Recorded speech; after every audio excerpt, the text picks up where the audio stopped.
안녕하십니까 동민 여러분, 동장입니다.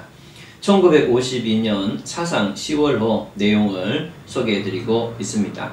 이번 영상에서는 실존과 철학이라는 논문을 소개해드리는데, 실존과 철학 논문 세 번째 영상입니다. 앞에 두 개의 영상에서는 이 실존과 관련된 철학적 변화가 어떻게 이루어졌나에 대해서 내용이 있었고, 그 다음에는 그러한 변화의 개념이 역사에서는 어떻게 적용되는가에 대해서 내용이 있은 다음에, 이번에는 그러한 역사적 관점이 국가와 사회에서는 어떻게 적용되는가에 대한 내용입니다. 이번 영상이 실존과 철학의 마지막 영상이 되겠습니다. 앞에 두 영상에 비해서는 지금 여러분들에게 소개시켜드리는 내용은 상당히 쉽고 무난합니다. 그래서 보는 데는 큰 무리가 없을 것 같습니다. 바로 내용을 설명드리겠습니다. 인간은 이 세계에 출현하자마자 이미 가족이 있고 사회가 있고 국가가 있음을 직각한다. 아니, 역사적 행위의 주체, 즉 인간, 의지를 가진 인간은 종적 생명을 기초로 한 공동체의 구성 요소로서의 그런 의미에서 생존하고 있음은 아주 구체적이고 가장 기본적인 사실이다.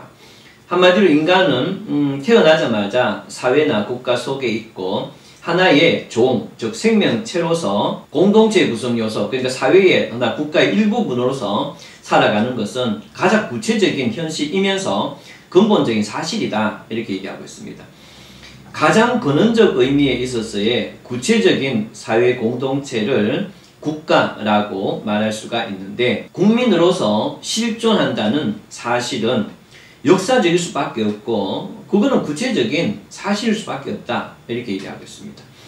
국가는 일면 자기 자신의 존속을 보존, 유지하고자 하는 생명적 기초를 가지고 있음에서 종적인 생명 요소를 가지고 있는 것이며, 또한 문화의 공동성에 의하여 통일되어 있는 데서 민족적인 요소를 가지고 있다. 그러니까 국가는 하나의 생명체처럼 자신의 보존을 하려고 하는 그런 속성이 있고, 또 그 내부의 구성 요소들의 문화적 공통점을 갖고 있다는 점에서 국가는 민족과 관련된 요소도 갖고 있다. 이런 얘기죠. 국가는 그렇기 때문에 문화 건설의 주체가 되는 공동체일 수밖에 없고, 국가는 역사적 세계에 있어서 존재하는 것이며 역사적으로 성립한 것이다.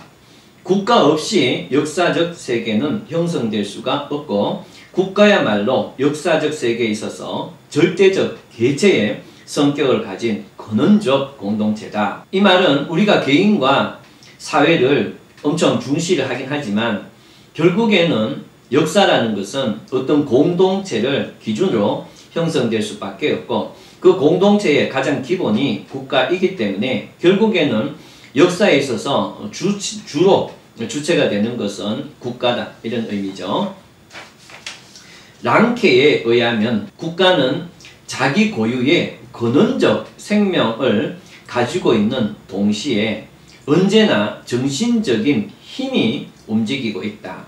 이러한 정신적인 힘을 도덕적 세력이라고 랑케는 불렀는데, 국가는 통일적 실제로서, 실제 존재하는 그런 것으로서 개체인 것이고, 일반적으로 개체는 다른 개체에 대하여 그 개체성을 유지할 수 있는 것과 같이 국가 또한 다른 국가와의 역사적 연관 속에서 그 개체를 유지하는 것이다. 이렇게 되어 있습니다. 이 말은 국가는 기본적으로 생명을 갖고 있는 유기체이면서 단순한 유기체가 아니고 자신을 운영하는 정신적인 힘도 갖고 있다. 또한 그렇기 때문에 하나의 개체로서 다른 개체와 연관을 맺으면서 존재하게 된다. 이런 의미입니다.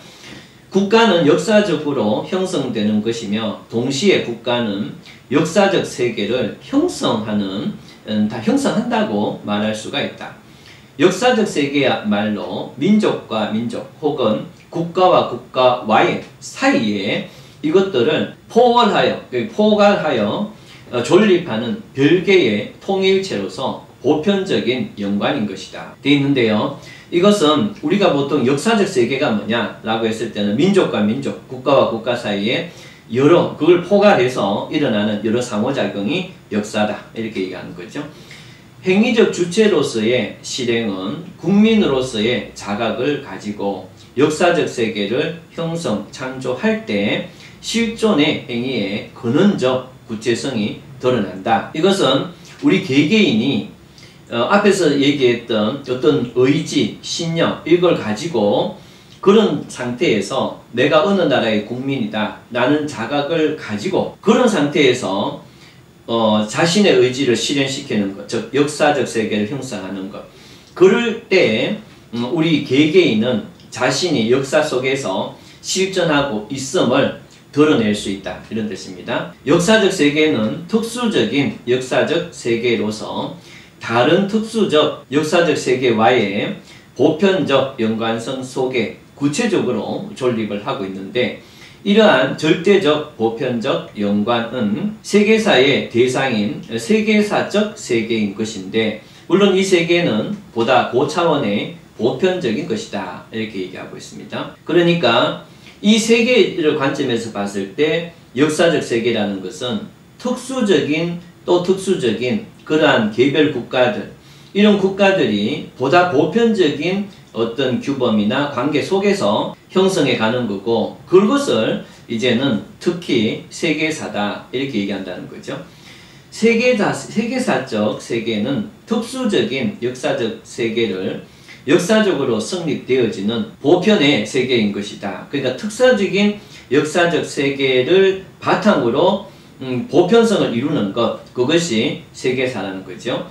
어디까지나 국가는 세계의 일환이며 국가는 세계사의 일환인 것이다. 아니, 국사로서 성립시키는 것은 바로 세계사인 것이며 동시에 세계는 특수적 역사 세계의 역사를 떠나서는 한 개의 추상적인 인류사나 혹은 망구사와 같은 것이 될 것이다. 좀 망상과 같은 것이 될 것이다. 이 얘기죠. 오늘의 현실은 역사적, 사회적 실존의 현실이다. 또한 동시에 이 현실은 세계사적 현실임에는 틀림이 없다. 주지하는 바와 같이 실존이란 말은 하이데거, 야스퍼스 등의 실존주의 철학을 통하여 널리 현대인의 관심의 대상이 되었는데 실존은 세계 내의 존재인 것이다. 그러니까 우리가 실존한다. 타인의 영향을 받지 않고 내 나름대로의 의지와 신념을 가지고 존재한다 라는 것은 바로 그것이 바로 이 세계 내에서 나의 존재 형식이다 이런 얘기죠. 세계 내의 존재로서의 현 존재는 일상성의 세계에 있어서는 비본래적 자기로서 즉 현 존재의 추락 양상에서 자기를 이해하는 거다. 이거는 무슨 말인가 하면은 진짜 내가 세계 내적 존재로서 주체적으로 존재하고 주체적으로 행동하기 위해서는 비본래적 자기를 벗어버려야 된다는 그것을 이해해야 된다는 건데 이건 무슨 말인가 하면은 실존주의를 조금 이해하면 좀 쉽긴 한데 간단하게 설명드리면 여러분들이 어떤 생활을 이렇게 쭉 하다 보면 만약에 어떤 사람의 그 이성에 대한 이상형이 A다 라고 합니다. 그러니까 어떤 여성이 있을 때 그 여성이 갖는 남성의 이상형 그러면은 어떤 직업을 갖고 재산이 어떻게 있느냐는 일단 여기 제외시키고 프로포즈를 아주 아름다운 호텔, 어떤 식당, 그 레스토랑 이런 데 가서 아주 우아한 방식으로 프로포즈를 해주고 이런 걸 이제 이상적으로 갖고 있는 거죠. 그런데 어떤 남자가 나타나서 김치찌개 집에 가서 프로포즈를 한다. 그러면은 이 여성 입장에서는 조금 자기 이상형하고 너무 멀어져 있죠.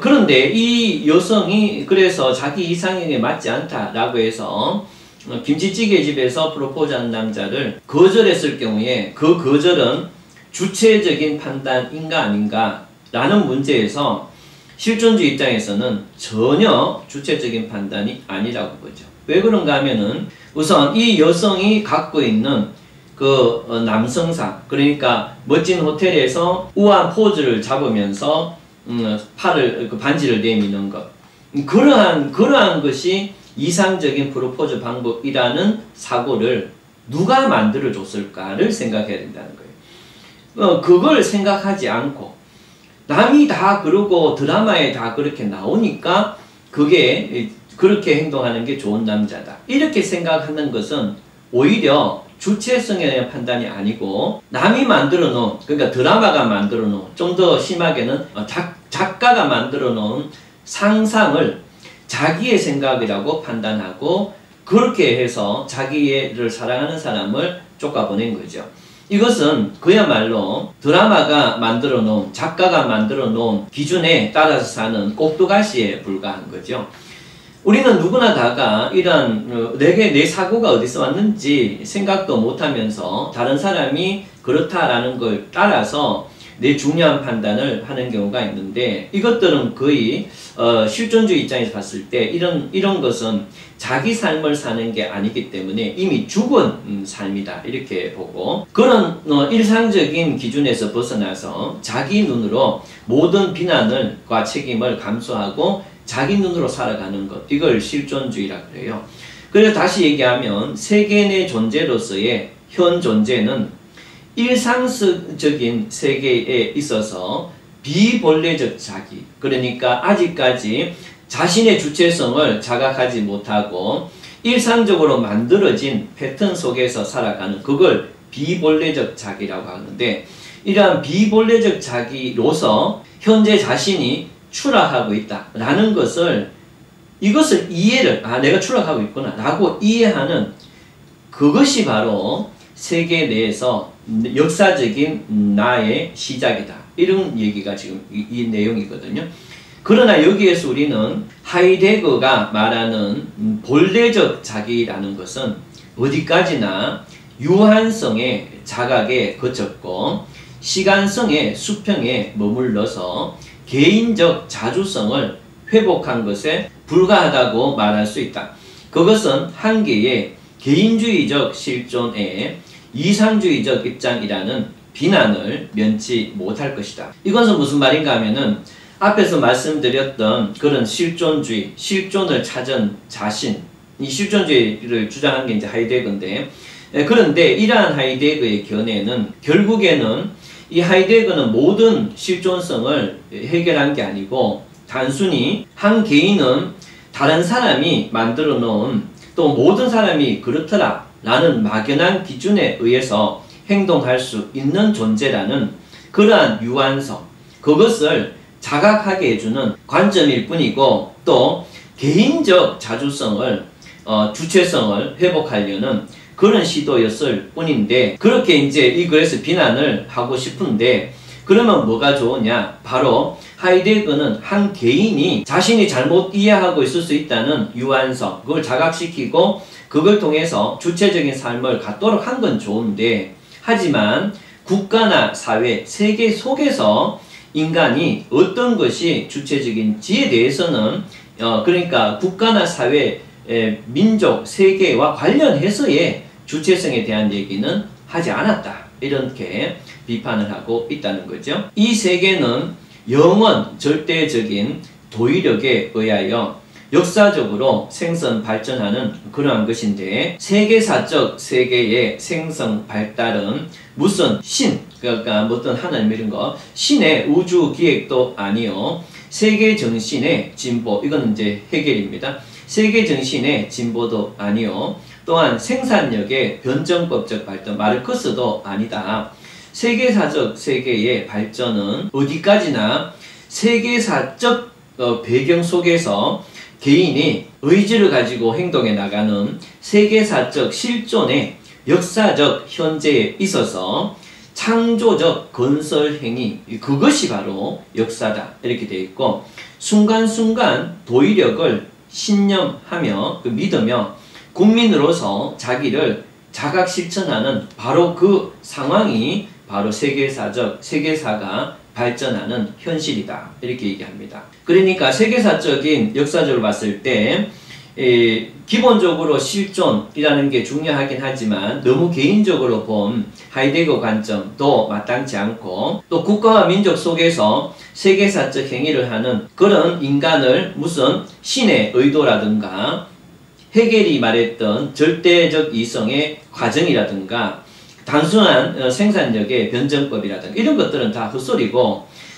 지금 실제적인 의지를 가지고 신념을 가진 개인이 지금 하는 행동 그것이 바로 역사다 이렇게 얘기하고 있는 거죠. 실존은 역사적 세계에서 자기를 자각하는 동시에 또한 실존은 끊임없이 오늘의 세계사적 역사 세계를 힘찬 건설로서 움직일 수 있다.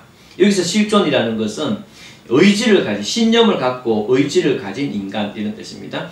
그러니까 신념을 갖고 의지를 가진 인간이 지금 이 역사적 세계, 과거와 미래의 한가운데 있는 이 역사적 세계, 현재를 차지하고 있는 인간이 스스로 그 속에서 자기를 자각하고 그걸 통해서 행동하는 것. 그것이 바로 세계적 역사를 만들어가는 그러한 행동이다. 이렇게 설명하고 있습니다.